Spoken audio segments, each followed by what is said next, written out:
Welcome to this new sort of series that I'm doing. First, I'm going to explain what my aims are from making these little short videos. The idea of these videos is to support people with their journey in becoming a mountain leader, or simply just being out in the mountain areas, the mountain environment more often. From 2 books in this episode: Hill Walking, the official handbook, the Mountain Leader and Walking Group Leader Schemes, the Walker's Guide to Outdoor Clues and Signs. So this one is the British Mountaineering Council's sort of go-to book, all the experience that you need to gather to go and become a mountain leader.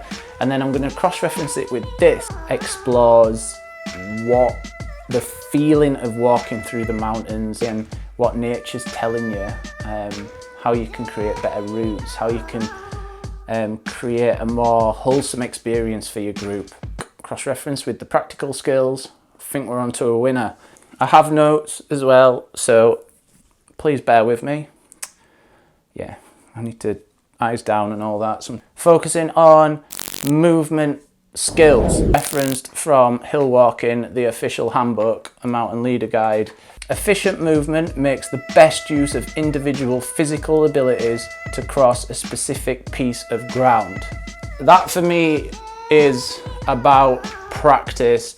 It's about keeping strong.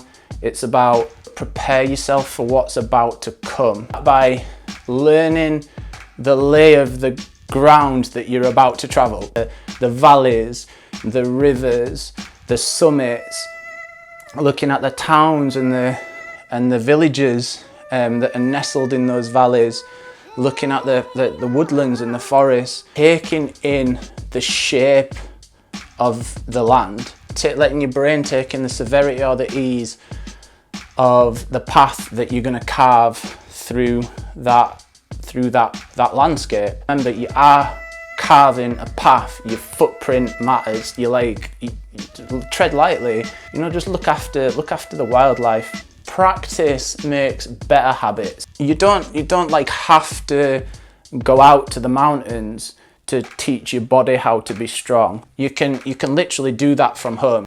You can also do that with the map. You don't have to be out in the mountains to learn the lay of the land. You don't have to stand on the summit to learn the lay of the land. You can study a map. You're training your body to get ready for what it will experience. Then again, guys, you don't really need all that. Let's be honest, right? We're talking about movement here, movement skills. Just get yourself out there, find different terrain. You don't have to go high up. If it's really bad weather, you don't have to go into the mountains. You can go down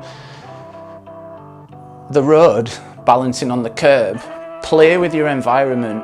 Don't be afraid to be creative with your movement. There's things all around us all the time throughout every day which we can really focus on to help us with our movement for when we get into the wilderness, when we head out into the mountains. Learn to use your arms as well as your legs. If you've ever done slacklining, you'll know this. The arms are real good for balance. A great way to do this, which distributes the effort throughout the whole body instead of focusing the effort on one part of the body. So if you're just walking and using your arms to balance freely, you're focusing most of the pressure of your steps into your feet, your knees and your hips. So if you're doing a lot of it, you're going to get tired. So what you need to do is learn how to use your arms as well.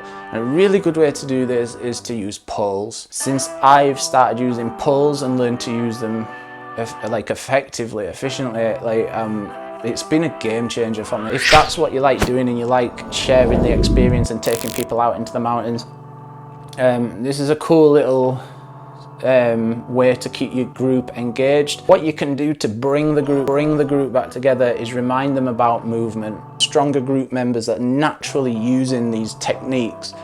So all you're doing is really reminding them of what they already know. What you're doing for the weaker members of the group who are struggling with the movement through that difficult terrain is you are teaching them how to better move, how to move more effectively, efficiently. If you've got somebody leading, and you're in a leading position, and then you've got a group of followers, the stronger members are naturally going to want to lead. They're going to want to be a part of the leading process. So you're kind of giving them permission to do that. You're kind of giving them permission to support the weaker members of the group. And then as soon as you do that, you're creating unity, and then your group will stop stringing out as much. So using movement as a tool, if you like, to help your group gel as a team, it's a great way to engage your group. Main thing is, keep yourself strong. These little injuries start coming out, and they suck, man. Like, they're just there. If you're young and you're starting out in this whole process, then use pulls. Learn how to use pulls efficiently. Do the strengthening exercises, and you'll feel good for doing it. Diet, because diet is a massive part of movement. But we're not going to do that today, because that is a whole other, like... If you enjoyed this, please will you do me a favour? If you're watching it on Facebook, give it a like and a share. Please comment as well. Let's start a discussion about this stuff. Like, the comment section is for you guys to add to that conversation, and I just want to share. So, like, please add to the discussion. Please subscribe to my channel. It helps me out, gives my little ego a boost. It just helps the YouTube algorithm a little bit. Hit the like button, the little thumbs up, and if you press the bell, if you subscribe and press the bell, then you'll get a notification the next time I post these up. Thanks for watching, and